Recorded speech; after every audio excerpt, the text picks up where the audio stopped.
আমি গণনা করে দেখতেছি বর্তমান এই সময়ে 10টা জিনিস যদি আমরা মানতে পারি, আপন করে নিতে পারি, আমরা কেউ ইলমে দ্বীন থেকে বঞ্চিত হবে না। কিন্তু আগে এই ওয়াদা বা এই ইরাদা থাকতে হবে যে আমরা সকলেই ইলমে দ্বীন শিখতে চাই তো ইনশাআল্লাহ। বড় ছাত্র যারা আছো লিখো, নোট করে রাখো, কথাগুলো জানা কথাগুলোই বারবার যখন চর্চা হয়, আলোচনা হয়, সেগুলোর উপরে আমল করা কি হয়ে যায়? সহজ হয়ে যায়। এক, ইখলাস বা তাসহিহে নিয়ত। মুফতি আমিন রাহিমাহুল্লাহ বলতেন তাসহিহে নিয়ত, বিশুদ্ধ নিয়ত। ইলম অর্জনের আগে নিয়তকে বিশুদ্ধ করতে হবে। কেন? ইন্নামাল আ'মালু বিন্নিয়াত। জানি তো হাদিসে আমরা, মাশাআল্লাহ, ইন্নামাল আ'মালু বিন্নিয়াত জানি না সবাই? বলি ইন্নামাল আ'মালু, আমলের সওয়াব নির্ভর করে নিয়তের উপরে। বিশুদ্ধ নিয়ত আমার তোমার নিয়তটা কি হবে? আসাতিজা ইকরাম আল্লাহর সন্তুষ্টির জন্য পড়াবেন এবং ছাত্ররাও আল্লাহকে সন্তুষ্ট করার জন্য পড়বেন। 2, খেয়াল করো, অন্তত নাম্বারগুলো কি রাখো, মনে রাখার চেষ্টা করো। 1 নাম্বার সংক্ষিপ্তভাবে ইখলাসই লিখে রাখো। ইখলাস, তাসহিহে নিয়াত, এটা হয়তো কারো বুঝতে সমস্যা হবে। আমার নিয়ত বিশুদ্ধ হইছে, এখন আমার দ্বিতীয় করণীয় কোনটা? এখন আমার দ্বিতীয় কাজ কোনটা? খেয়াল করো, ভালো করে খেয়াল করো। যারা ছোট্ট আসো তারাও খেয়াল করো। নিয়ত বিশুদ্ধ হওয়ার পরে প্রথম যে কাজটা করতে হয় সেটা হচ্ছে উস্তাদের ইহতিরাম। প্রত্যেক ছাত্রের ভেতরে উস্তাদের আদব এবং ইহতিরাম থাকতে হবে। তাহলে উস্তাদের সঙ্গে ছাত্রের একটা মুনাসাবাত তৈরি হবে, সম্পর্ক তৈরি হবে। দেখো, সম্পর্ক এমন এক জিনিস, আমি রাস্তা দিয়ে যাইতেছি, অনেক মানুষের পায়ে স্যান্ডেল নাই, তাতে আমার কিচ্ছু যায় আসে না। হঠাৎ দেখলাম আমার ভাই কিংবা আমার সন্তানের পায়ে স্যান্ডেল নাই, অন্য কিছু জিজ্ঞেস করার আগে তারা জিজ্ঞেস করবো তাহলে স্যান্ডেল কোথায়? কেন? সম্পর্কের কারণে তার কিছু হুকুক আমার উপরে আছে, মুনাসাবাত হয়, তখন পরস্পরের হুকুক পরস্পরের উপরে বর্তায়। কোনো ছাত্র যদি ওস্তাদের ইহতিরাম আদব না করে, ওস্তাদ কোনোদিন এটা মনে করে না যে তারে আমার ইলম শিক্ষা দিতে হবে, বরং ওস্তাদ তখন মনে করে তুই তোর পথে চল। এই জন্য যতক্ষণ কোনো ছাত্র ওস্তাদের আদব ইহতিরাম না শিখে, ওস্তাদের সঙ্গে সম্পর্ক হয় না, মুনাসাবাত হয় না, ওস্তাদের মনে করে না যে তাকে আমার ইলম শিক্ষা দিতে হবে। আজকাল এটা বড় কঠিন সময়।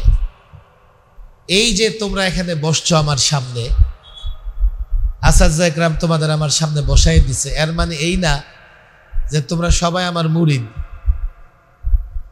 এর মানে এও না যে তোমরা সবাই আমারে মহব্বত করো, এর মানে এও না যে তোমরা সবাই আমি লম্বা বয়ান করি সেটা চাও।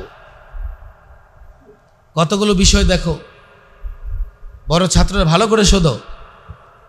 আজকে এই সামাজিক যোগাযোগ মাধ্যমের যখন চরম উৎকর্ষ সাধন হচ্ছে, তখন ছাত্র বসে থাকে ওস্তাদের সামনে, আর তার মেধা মস্তিষ্কে বড়ত্ব অন্য কোনো সেলিব্রিটি, অন্য কোনো আলেমের। এটা বড় দুর্ভাগ্য ছাত্রের জন্য যে নিজের ওস্তাদকে যথাযথ সম্মান করতে জানে না। আরে অমুকে সেলিব্রিটি হোক, সাগত সাহেব বড় বক্তা, বড় আলেম হোক, তোমার লাভ। তোমাকে তো এই আলেম, তোমার ওস্তাদই আলেম শিক্ষা দিবে। তুমি যদি তার সঙ্গে মুনাসাবাত তৈরি করতে না পারো, সাগত সাহেবের সঙ্গে পেছনে দৌড়ায়ও মুসাফা করতে পারবা না।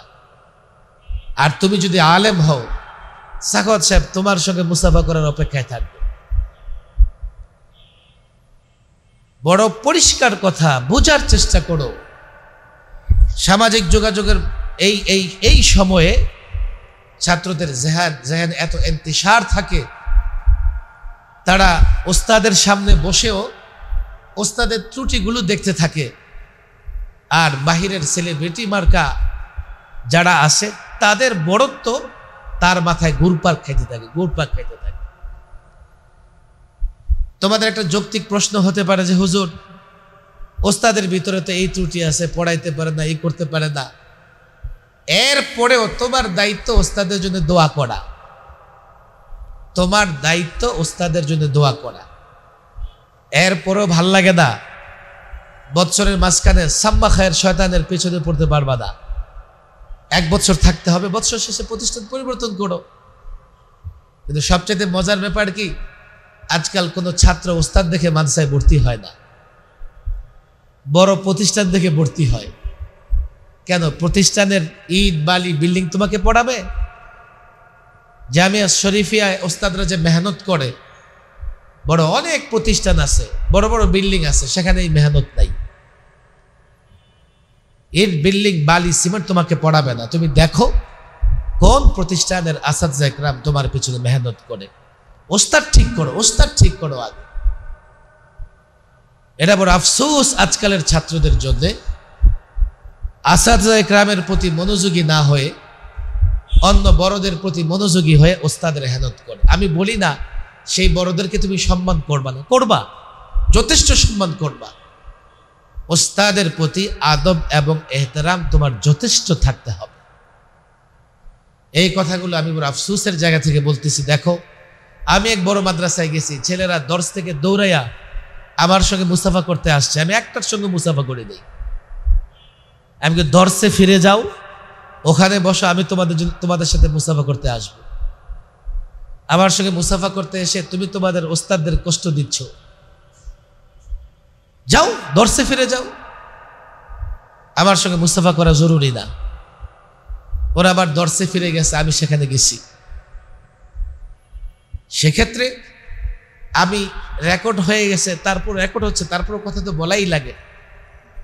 আসাদজা ইকরামের ভেতরেও ওসাআত থাকতে হবে এবং এই সময়ের ছাত্রদের মেরামত করার জন্য তাকে মুজতাহিদ হইতে হবে। স্রোতের উল্টো দাঁড়িয়ে থাকলে বেশিক্ষণ দাঁড়ায় থাকা যায় না। সত্যকে সত্য বলে সত্যায়িত করতে হবে। এটা এই জবাবদেহিতা আসাদজা ইকরাম দিবেন, তোমাদের জবাব নেওয়ার তোমরা কেউ না। তোমাদের কাজ হচ্ছে আসাদজা ইকরামকে যথেষ্ট সম্মান এবং ইজ্জত দেওয়া। দিবা তো ইনশাআল্লাহ? 3, কিতাবাদের এহতেরাম করা। এগুলোর নাম্বার অনেক পেছনে তুমি নিতে পারো, কিন্তু আমি কেন নিই না জানো? ছাত্রদের ভেতরে কিতাবাদের যথেষ্ট এহতেরাম নাই আজকাল। কিতাবাদের এহতেরাম করতে হবে। এলেমের জরিয়া জারায়ে যতগুলো বিষয় আছে, 1 নম্বর তো ওস্তাদের পরে কিতাবাদি। এই কিতাবগুলো যথাযথভাবে হেফাজত করা, সংরক্ষণ করা। সেক্ষেত্রে বৎসরের শুরুতে কিতাব বাদাই করে দেওয়া, মজবুত মলাট লাগানো, কিতাব বহন করার জন্য ব্যাগ রাখা, এই কাজগুলো করতে হবে। তাহলে কিতাবের হেফাজত হবে এবং কিতাবের কি হবে? আদব রক্ষা হবে। কয়টা বললাম? 3। খেয়াল করে শোনো, মনে থাকবে তো? পরে চর্চা করবা। 1 নম্বর ইখলাস দরকার আছে না নাই? 2, ওস্তাদের আদব এহতেরাম করবা। 3, কিতাবাদের এবং কিতাবাদের আদব রক্ষা করবা তো ইনশাআল্লাহ। 4 নম্বর মেহনত। শ্রম, এলেম অর্জনে মেহনত করতে হবে। হাকিমুল উম্মাহ আশরাফ আলী থানভী রাহিমাহুল্লাহর ভাষায় মেহনত করাটা কিভাবে মেহনত করতে হবে? এক, সবকে যাবার আগে মোতালা করতে হবে। দুই, সবকের পাবন্দি করতে হবে। তিন, সবক শেষ করে তাকরার করতে হবে। এই তিনটা কাজ করলে মনে করা হবে তুমি মেহনত করছো। মোতালা করো নাই, তোমার মেহনত সম্পূর্ণ হয় নাই। সবকের পাবন্দি করো নাই, তোমার মেহনত সম্পূর্ণ হয় নাই। সবকের পরে তাকরার করো নাই। মাদারেসে কওমিয়া এই শিক্ষা জগতে একটা বিপ্লব সাধন করছে এই তিন মূলনীতির উপরে দাঁড়ায়া। মোতালা করলে তোমার জেনে ওয়াসাআত তৈরি হবে। মারুফ মজহুল বা মালুম মজহুলকে পৃথক করতে পারবে। সবকে যদি পাবন্দি করো, দেখো আজকাল অনেক সরাসরুয়াত বের হয়ে গেছে। আমি ইদানিং হাদিসের কিতাব পড়ানোর জন্যে অনেক সরাসরুয়াত কিনার ফিকির করতেছিলাম। তো নতুন যে কম্পিউটার নুস্খা বের হয়েছে, আমি কম্পিউটার নুস্খাগুলো সংগ্রহ করার পর আমার মনে হয়েছে যে এখন আর সরাসরুয়াতের দরকার নাই। হাদিসের আসাতিজা ইকরাম ভালো বুঝতে পারবেন, যেটুকু এখন হাসিয়ায় আছে। এক তো আমরা আগে দেখতাম হাসিয়া এবং তালিকাত আগেও ছিল, এখন প্রত্যেক নুসখার সাথে অন্তত দুটো মশহুর সরা তালিকাত হিসেবে চলে আসছে। এখন আমি সরা দেখবো কোন সময়, দরকারই তো নাই। তারপরেও মজিদ ইস্তেফাদার জন্য একটা সরা হয়তো কিনা যেতে পারে।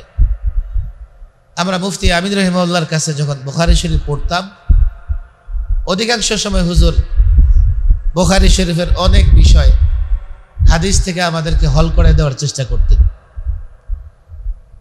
হাসিয়া থেকে হল করায় দেওয়ার চেষ্টা করতেন। এখন সমস্ত হাদিসের কিতাবের সঙ্গে অন্তত দুইটা মশহুর সরা চলে আসছে তালিকা দিছে।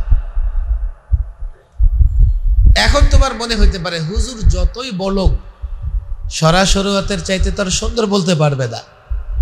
এই জন্য উপরে জামাতের ছাত্রদের সবকে কি থাকে না, মেজাজ থাকে না। মেজাজ হারাইয়া বসে বসে বাড়ি ঘর আর বাজারে চিন্তা করতে থাকে, আগ্রহ থাকে না। অথচ ওস্তাদ তুমি যেই সরা দেখো, এই সরাটা ওস্তাদ হয়তো বা 10 বার দেখছে। তুমি একটা সরা দেখছো, ওস্তাদ হয়তো বা 10টা সরা দেখছে। ওস্তাদ সবকে যা উপস্থাপন করবে, তোমার সেই পর্যন্ত যাইতে আরো 20 বছর লাগবে। অথচ তুমি চাইলে একটা সবকে বসে ওস্তাদের 10 বছরের মেহনতের নির্যাস তোমার সামনে চলে আসবে। এই জন্য নিঃসন্দেহে সবকের পাবন্দি করতে হবে। সবক শেষে অন্তত কাফিয়া জামাতের নিচের ছাত্র যারা, তাদেরকে নিয়মিত তাকরার করতে হবে, নিয়মিত তাকরার বসতে হবে। তাহলে ধরা হবে এটা কি করা হয়েছে, মেহনত করা হয়েছে। আর না হয় এটাকে মেহনত করা হয়েছে ধরা হবে। কয় নাম্বার বললাম? তোমরা ক্লান্ত হয়ে গেছো? 10 পর্যন্ত যাব নাকি না থাইমা যাব? কোনটা জেনে, আগেরটা না পরেরটা? থাইমা যাব? এটা থামবো না? কোনটা জেনে? শেষ পর্যন্ত চলবে। কয় নাম্বার বলছি? 5 নাম্বারটা, এটা আমি বুজুর্গদের মুখ থেকে শুনছি, তবে আমার এখানে অনেক বড় তাজরেবা আছে, বুঝো নাই? এটাকে বলে একাগ্রতা বা খালওয়াত, একাগ্রতা। এখন আমাদের মাদ্রাসায় তো একাগ্রতা সম্ভব না, এটা জেলখানায় যেতে হবে। জেলখানায় এত একাগ্রতা হয় কারণ দেয়াল ছাড়া চারপাশে কিচ্ছু থাকে না। আমি যে প্রায় 2 বৎসর একটা কামরা একা ছিলাম, দুপুরে কারো কারো সঙ্গে দেখা হলেও লকআপের পরে, অর্থাৎ বিকেল 4টার পর থেকে এরপরে 10টা পর্যন্ত মাঝে মধ্যে কথা বলতে মন চাইলে দেয়ালকেই সম্বোধন করার সুযোগ ছিল, আর কাউকে সম্বোধন করার সুযোগ ছিল না। কিংবা ওই যে পাশের রুমে যারা আছে ওখানে চিল্লাচিল্লি করা, তো এটা আবার জেলখানায় থার্ড ক্লাস লোকদের কাজ। জেলখানায় থার্ড ক্লাস কিছু বন্দিও আছে, গাঞ্জা ইয়াবা খোর ধরা পড়ছে, জেলে আছে, হাই সিকিউরিটিতে লকআপ হয়ে গেলে ওরা এক বিল্ডিং থেকে আরেক বিল্ডিং এ কথা বলে, আর এমন বিদঘুটে ভাষায় একজন আরেকজনের ডাকে, শুনতেও লজ্জা লাগে। একাগ্রতা, একনিষ্ঠতা, একাগ্রতার সঙ্গে এলেম অর্জন করা, এটা কেমনে সম্ভব হুজুর? এই যে দেখেন আমরা 10 জন 20 জন 50 জন এক রুমে থাকি, যদি 5 মিনিট পর পরও একজন একটা কথা বলে তো কথা জারি চলতে থাকে। দেখবা যে একজন বলে আমার কলম কই, আরেকজনকে দেখ ওদিকে দেখ, আরেকজনকে তোর কলম, তোর খবর নাই, কথা চলতে থাকে। একাগ্রতা কেমনে হবে? এই জন্য জুমার মসজিদে জুমার নামাজের সময় মুসল্লিদের যে নিয়ম, এই নিয়ম অবলম্বন করতে হবে। কেউ কাউকে চুপ করো সেটাও বলা যাবে না, এটা একাগ্রতার অন্তর্ভুক্ত হবে। কিন্তু মূল সমস্যাটা হচ্ছে ডিভাইস, অ্যান্ড্রয়েড। কোনোভাবে অ্যান্ড্রয়েডের সঙ্গে সম্পর্ক রাখা যাবে না, অন্তত মাদ্রাসায় থাকা অবস্থায়। আমাদের নবীগণ, তোমরা এগুলো সবই জানো, অন্তত জীবনের একটা সময় নির্জন নীরবে নির্জনে কাটাইছে। এখন কি আমি তোমার জঙ্গলে পাঠাই দিব? সেটা তো সম্ভব না। তোমাকে অন্তত এই ডিভাইস থেকে দূরে থাকার চেষ্টা করতে হবে। এটা যদি করো, এই যুগে সবচাইতে বড় ফিতনা হচ্ছে অ্যান্ড্রয়েড ফোন, যেই ফিতনার কারণে ছাত্রের মেধা মস্তিষ্ক সর্বদা এঙ্গেজ থাকে, এঙ্গেজ। আর যদি বলে হুজুর আপনারে মাঝে মাঝে লাইক দেওয়া লাগে, এখন তো একটা ফেসবুক না চালালে কেমনে হয়? ফেসবুক এমন জিনিস, স্ট্যাটাস একটা দিয়ে তো লাইক গলতে থাকে। আমি লম্বা সময়, আমার মনে হয় বাংলাদেশে আমার আগে কজন মৌলবী ফেসবুক চালাইছে আমার জানা নাই। ফেসবুকে আমি অ্যাক্টিভ হইছি, আমি তো নাম্বার দিতে পারবো না, তবে 2-4 নাম্বারে থাকবো। অন্তত ফেসবুক লাইভ করা আমার আগে কেউ করছে কিনা আমি জানি না।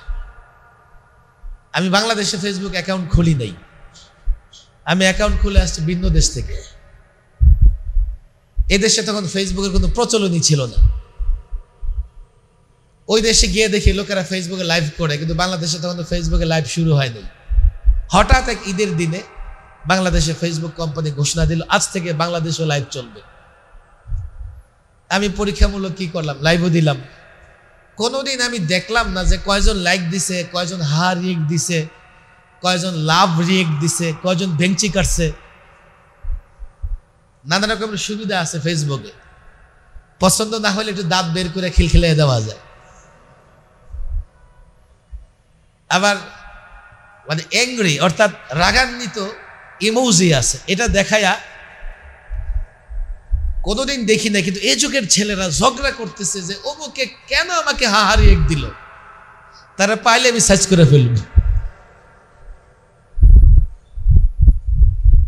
একটা পোস্ট দেওয়ার পরে 2-4 মিনিট পরে তার গোনা লাগে যে কয়টা লাইক হয়েছে, কয়টা কি হয়েছে, ডিসলাইক হয়েছে, বা কয়টা ইমোজি আমার কি ব্যবহার করছে, কয়জন সহমত দিছে। আমাদের লাইকের দরকার নাই। ছাত্র জীবনে তোমাদের কাছে অনুরোধ, হ্যাঁ যদি মনে করো লাইক করবা, পড়াশোনা শেষ করো। আমি চরম একটা স্বার্থপর মানুষ, এখানেও স্বার্থ ছাড়া আমি বয়ান করতে আসি নাই। আমি ছাত্রদেরকে শুধু সবকে কিংবা আমি বয়ানে দেখতে চাই না, আমি চাই এই ছাত্ররা জেনে বুঝে আমি আকাবের আসলাফদের যে মিশন নিয়ে অগ্রসর হইতেছি সেই মিশনে সহযোগিতা করবে, সহযোদ্ধা হবে। শুধুমাত্র বয়ানের উপরে আমি ইক্তেফা করতে চাই না, করলে তো রাত দিনই বয়ান করা যায়। আমি ছাত্রদের প্রায় এই কথা বলি, আমার অবস্থান তোমার পছন্দ হয় না, আসো আমার সঙ্গে বিতর্ক করো, প্রশ্ন করো, পাল্টা প্রশ্ন করো। এমন হইও না যে বাধ্য হইয়া বসে আছো আর নিজের মেজাজ মস্তিষ্ক আরেক জায়গায় নিয়ে রাখছো। বিতর্ক করো, পাল্টা প্রশ্ন করো, বোঝার চেষ্টা করো, নিজের জেহেন সাফ করো, মন মানসিকতা পরিষ্কার করো, এরপরে সহযোদ্ধা হও। এর আগে আমার মানারও দরকার নাই, নেতা তো দূরের কথা, আমার বন্ধু মনে করা দরকার নাই। এতে আমার কোনো লাভ হবে না, কোনো লাভ হবে না এতে। যদি মহব্বত করেই থাকো সত্যিকার অর্থে, আমার কাজে তুমি যদি সহযোগী হও, সেটা হবে প্রকৃত পক্ষে মহব্বত। তাহলে তোমার মহব্বত হবে বেদাতি মার্কা মহব্বত। নবীর নামে জিলাপি খায়, কিন্তু নবীর গালি দিলে আজ পর্যন্ত ওদের মাঠে নামতে দেখা যায় না। এই সস্তা মহব্বত আর সস্তা লাইক যে কেউ মারতে পারে। কয় নাম্বার বলতেছিলাম? একাগ্র চিত্তে দ্বীনি ইলম অর্জন করবা তো ইনশাআল্লাহ। মনে থাকবে 1 নাম্বার কি বলছি? 2 উস্তাদের আদব এহতেরাম, 3 4 কি বলছি 5 কি একাগ্রতা, 6 হলো কষ্ট বরদাস্ত করা। এটা আমি শুরুতে আলোচনা করে ফেলছি অলরেডি। কষ্ট বরদাস্ত করা, আল্লাহ তাবারক ওয়া তাআলার বড় দয়া। লালবাগ জামিয়ার এই দীর্ঘ সময়ে আমরা কখনো দেখি নাই এই পরিমাণে ছাত্রের ভিড় হইতে। লালবাগ জামিয়া বরাবরই 1 সপ্তাহ ভর্তি নেয়, ছাত্ররা ধীরে ধীরে আসে। এবার 2 দিন ভর্তি নেওয়ার পরে, 2 দিনও না 1.5 দিন ভর্তি নেওয়ার পরে আমাদের আর ভর্তি নেওয়ার ক্ষমতা নেই। এখন ছেলেরা, তখন তো বলছে যে সিঁড়িতে থাকবো, বারান্দায় থাকবো, এখন বুঝতেছে কত কষ্ট লাগে। তুমি মাশাআল্লাহ নাখোশ না। লালবাগ জামিয়া একটা সময় ছিল সোনালী যুগ, যখন বরাবরই ছাত্ররা সিঁড়িতে ঘুমাইছে। সিঁড়ির মাঝখানে একটা জায়গা থাকে না, ফ্ল্যাট জায়গা, ওখানে ঘুমাইছে। মুশাক্কাত, তাহাম্মুলে মুশাক্কাত, মুফতি আমিন রহমাতুল্লাহ বলতেন, কষ্ট স্বীকার করা, কষ্ট স্বীকার করা। যে কোনো উপায়ে হোক আমি এলেমের সঙ্গে লেগে থাকবো। এক্ষেত্রে সাম্মা খায়ের আমাদের উস্তাদদের মুখ থেকে শোনা।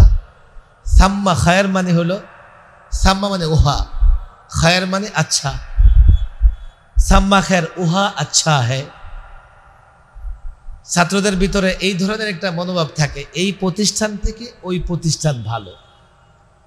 যখন প্রতিষ্ঠানে কোনো কষ্টে নিপতিত হয়, মনে করে খাবারটা ভালো লাগতেছে না, ওস্তাদের শাসনটা বড় কঠিন হয়ে যাচ্ছে, থাকতে কষ্ট হচ্ছে, হায় হায় কই ভর্তি হইলাম, তখন তারা সাম্মা খায়ের শয়তান ধরে যে ওই প্রতিষ্ঠানটাই তো ভালো ছিল।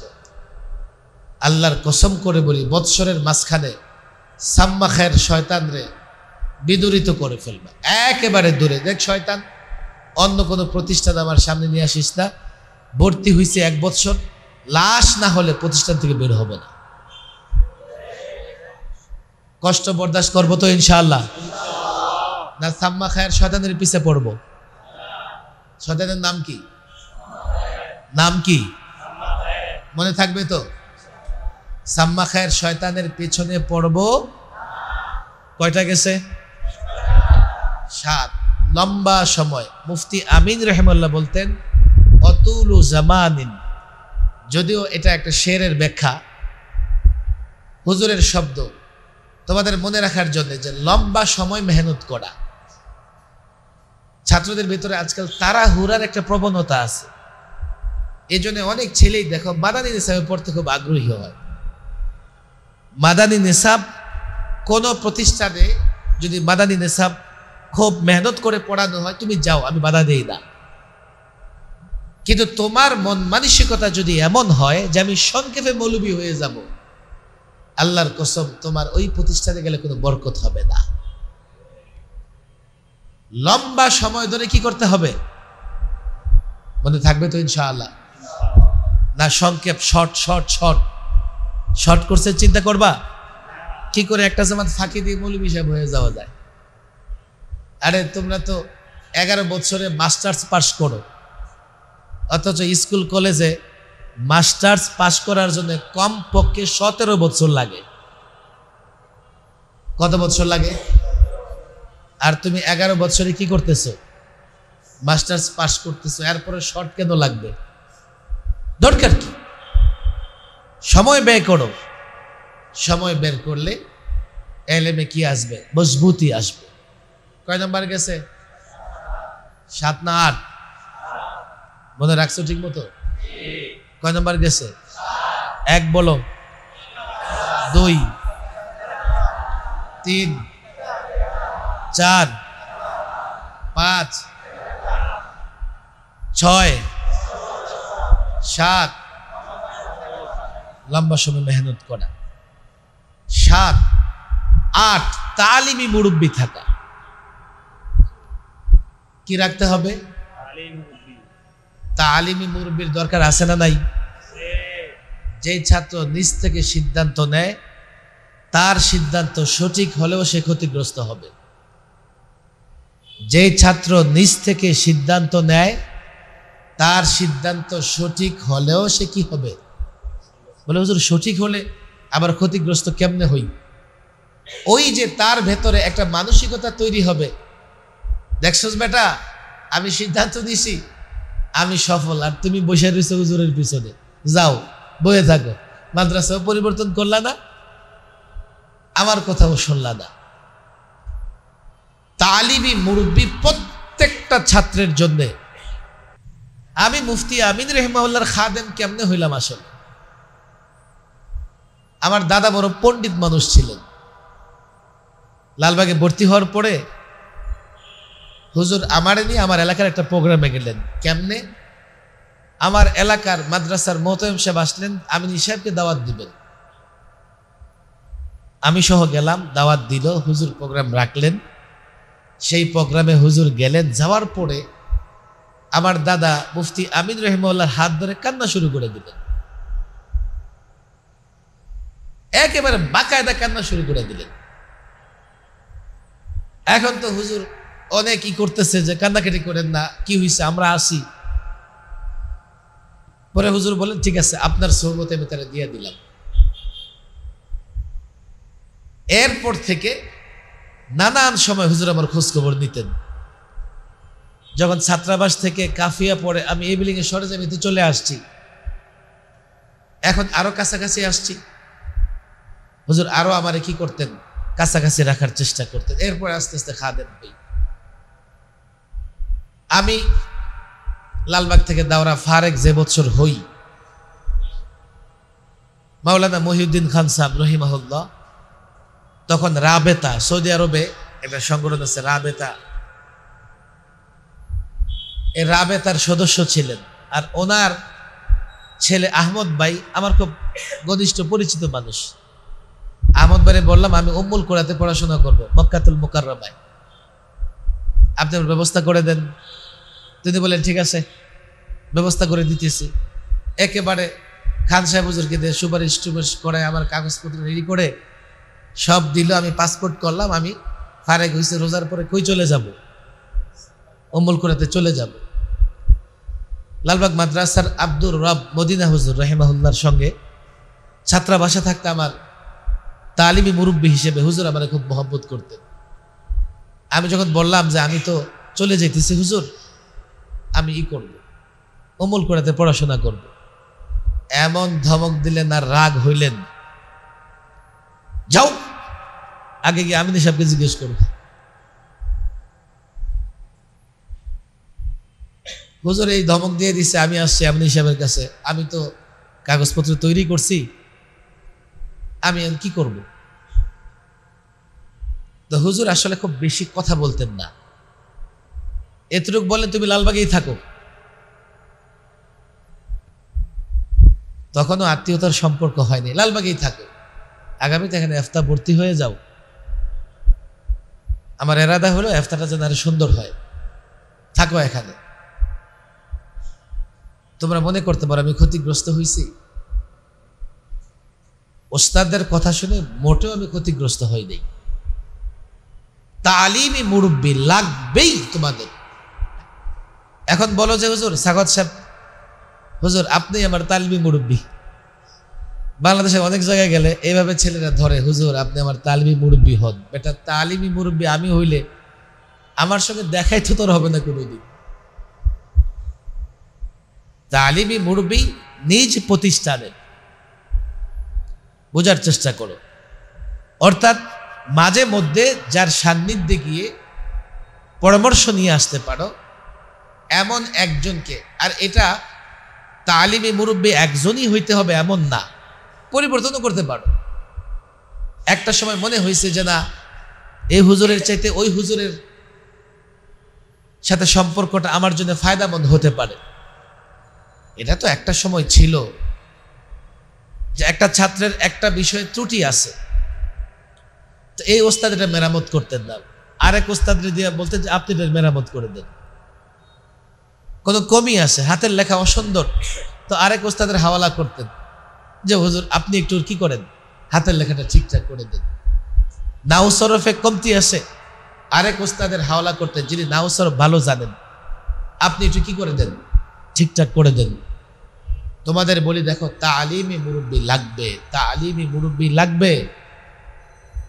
তালিমি মুরব্বী হলে তোমার জীবনে যত কঠিন সময় আসুক না কেন, সিদ্ধান্ত নেওয়ার ক্ষেত্রে তুমি সঠিক সিদ্ধান্ত নিতে পারবে। মনে থাকবে? মাশাআল্লাহ, মনে থাকবে না? কয় নাম্বার বলছি? কয়টা বলবো বলছি? বলবো না ছেড়ে দিব? বললে পছন্দ হবে নাকি?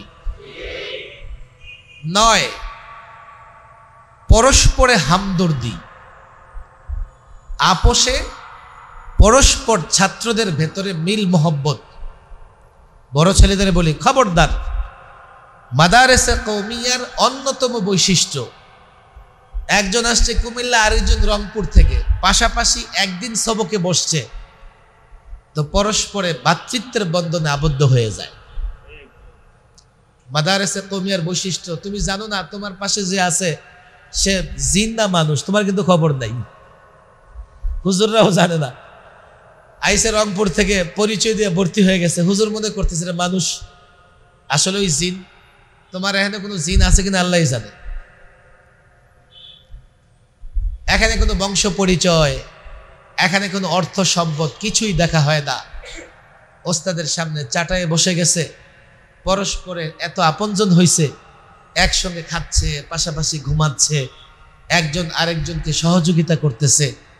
এটা মাদারেসে কওমিয়ার বৈশিষ্ট্য। পরস্পরের প্রতি হামদর্দি লাগবে, সহানুভূতি লাগবে, সহনশীল হওয়া লাগবে। আমার এই কথাটা বুঝো নাই তোমরা? বুঝছো নাকি?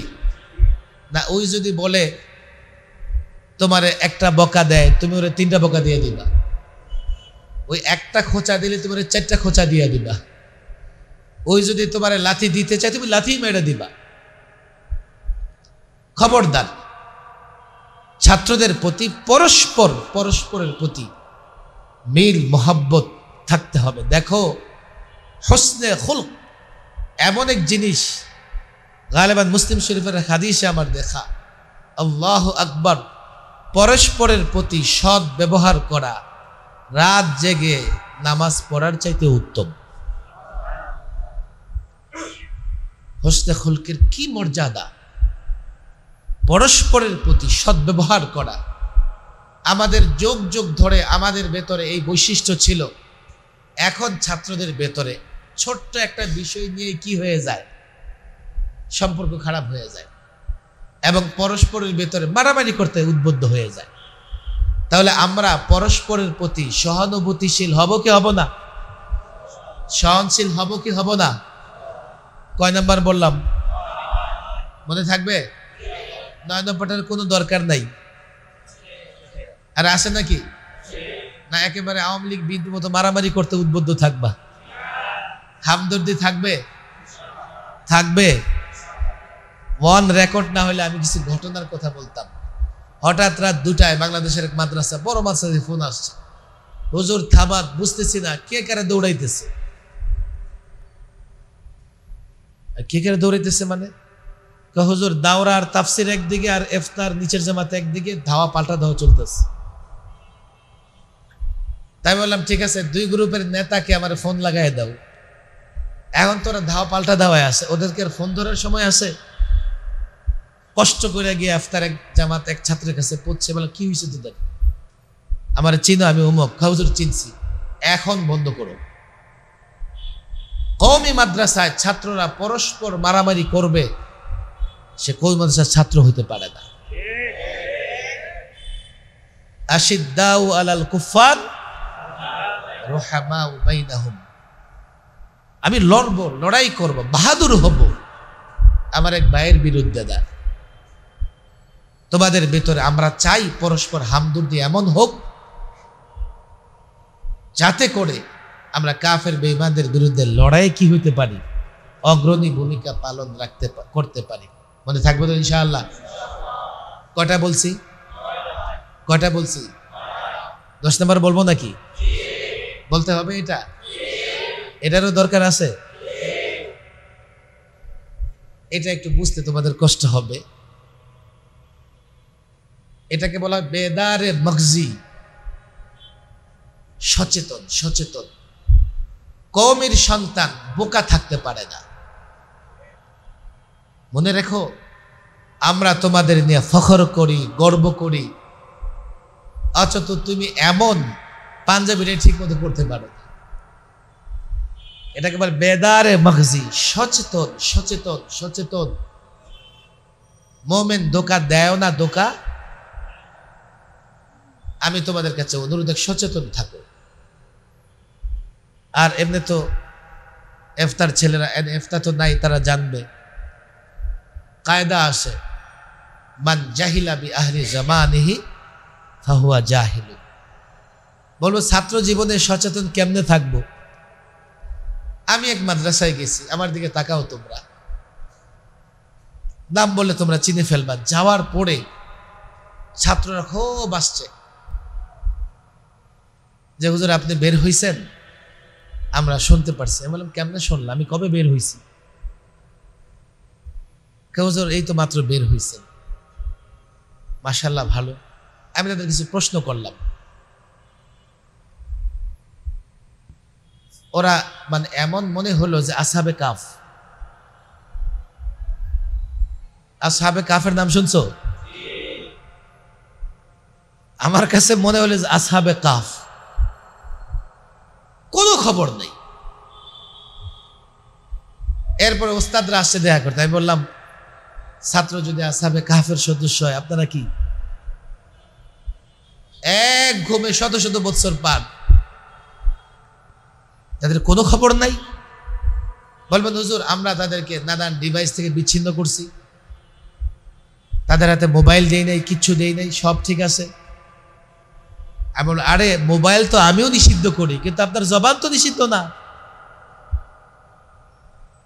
এই ছাত্রকে আপনি সজাগ রাখবেন, নাহলে ফার্মের মুরগির মতো এমন হয়ে যাবে, ইজ্জত, সম্মান, ঈমান সব ধ্বংস হবে, অথচ তার অনুভূতিতে কখনোই আঘাত লাগবে না। সচেতন হও, বোকা হবা না। আলেম কখনো বোকা হয় না। আর এই সচেতন আলেম ওস্তাদরা তোমাদেরকে করবেন। কিতাবে সচেতন হও, পড়াশোনায় সচেতন হও। আমি এই কথাগুলো আমার তরতিবে বললাম, আমার কাছে মনে হয়েছে যে আমাদের ভেতরে এই জিনিসগুলোর কি আছে, অভাব আছে। আসাতে একরাম ওনারা আবার ওনাদের তরতিবে আরো কিছু কথা তোমাদের বলবেন, মনে থাকবে তো ইনশাআল্লাহ? বোকা হব না সচেতন হব? বোকা হব না সচেতন হব? সচেতন থাকতে হবে। দেশ এবং জাতির প্রয়োজনে যখনই আমাদের কি হয়, রক্ত দেওয়ার প্রয়োজন হয়, শ্রম দেওয়ার প্রয়োজন হয়। দেখো আসলে প্রকৃত মানুষ সে যে সংগ্রামী হয়। জীবনের প্রত্যেকটা মুহূর্তে তোমাকে সংগ্রাম করে যেতে হবে। যে সংগ্রাম করতে শিখে নাই সে কখনো অগ্রসর হতে পারবে না। যে সংগ্রাম করতে শিখে নাই সে কখনো অগ্রসর হতে পারবে না। যে পরীক্ষা দিতে পারে না তার কখনো পাশ করার কল্পনাও করা যায় না। জীবনটা আমাদের সংগ্রামী, সংগ্রাম করেই যেতে হবে, কিন্তু এর জন্য অন্ধকারে থেকে না, সচেতন হয়ে। বলতে পারবা 10টা? বলো। 1 নাম্বার কি? 2, 3, 4, 5, 6, 7, 8, 9, 10। সচেতন থাকো, সজাগ থাকো। আজকে আমি এতটুকুই বললাম। মাশাআল্লাহ, অনেক কষ্ট করে তোমরা বসে আছো। আসলে এর মাধ্যমে আমি চাই যে তোমাদের সঙ্গে আমার একটা সম্পর্ক থাকুক, মুনাসাবাত থাকুক। ওই যে মুনাসাবাত হলে তোমরা আমার হুকুকের খেয়াল করবা। আমি তো একা চলতে পারবো না, একা কেউ চলতেও পারে না, একা কোনো কাজও করা যাবে না।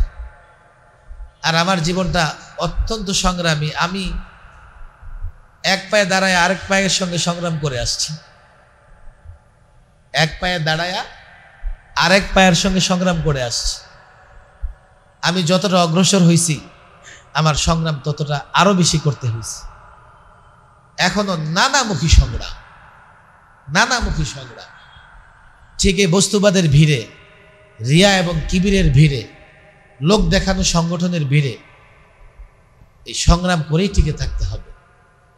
তবে বাইনাকা বাইনাল্লাহ, মনে রাখো, ইমাম শাফি রাহিমাহুল্লাহর একটা কথা আছে, তোমার এবং আল্লাহ তাবারক ওয়া তাআলার মধ্যে যদি কমিটমেন্ট ঠিক থাকে, দুনিয়াকে পরোয়া করার কোনো দরকার নেই। ইনদাল্লাহ যেতে মুআখাযা হতে হয় এমন কাজ করা যাবে না। দুনিয়াকে কোনো পরোয়া করার দরকার নেই। দুনিয়া যাক যেদিকে খুশি, আল্লাহর সাথে মুআমালা ঠিক রাখতে হবে। সচেতন থাকো। জামিয়া শরীফিয়াকে আমি এই জন্যই মহব্বত করি, আমি মনে করি যে আমার প্রতিষ্ঠান। কেন? এই প্রতিষ্ঠানের বিল্ডিংটা আমার। তোমাদের কি মনে হয় একটা ইটের মালিক আমি? আমার কেমনে হয়েছে? মানুষ যে জিনিসকে মহব্বত করে সেই জিনিসটাকে নিজেরই মনে করে। আমার কিচ্ছু নাই। এখানকার আসাদজা একরামের সাথে সম্পর্ক, তারা মহব্বত করে, আমিও মহব্বত করি। সেই হিসাবে শরীফিয়ার ছাত্রদের আমি তো অনেকবার এখানে আসছি। এই যে একটা আসা যাওয়ার একটা মহব্বত তৈরি হয়ে গেছে। আমি চাই এই শরীফিয়া হোক, অবকাঠামো ছোট, বিল্ডিংটা ছোট, তাতে কি আসে যায়? কিচ্ছু আসে যায় না। আরে সারা জীবনে যদি একজন শিষ্য বানানো যায় যথেষ্ট, একজন ছাত্র বানাইতে পারলে যথেষ্ট। তাকে নিয়ে ফখর করা যাবে, সে নাজাতের জরিয়া হয়ে যাবে। আর তোমরা তো এক এক জামাতে 30-40 জনও আসো, কোনোভাবেই খেদমতের এই জায়গাটা ছোট না। তোমরাও মেহনত করো, আচ্ছা একটা মেহনত করবো। আল্লাহ তাবারক ওয়া তাআলা এই প্রতিষ্ঠানকে নানা রকমের ফিতনা থেকে হেফাজত করুক। আমি তোমাদের কাছে দোয়া চাই যাতে এই সংগ্রামের মধ্য দিয়ে টিকে থাকতে পারি। আল্লাহ যাতে দ্বীনি খেদমত থেকে নিরাশ না করে, বঞ্চিত না করে, সেই দোয়া তোমরা আমার জন্য করো। ওমা তাওফীকি ইল্লা বিল্লাহ ওমা আলাইনা ইল্লাল বালাগ।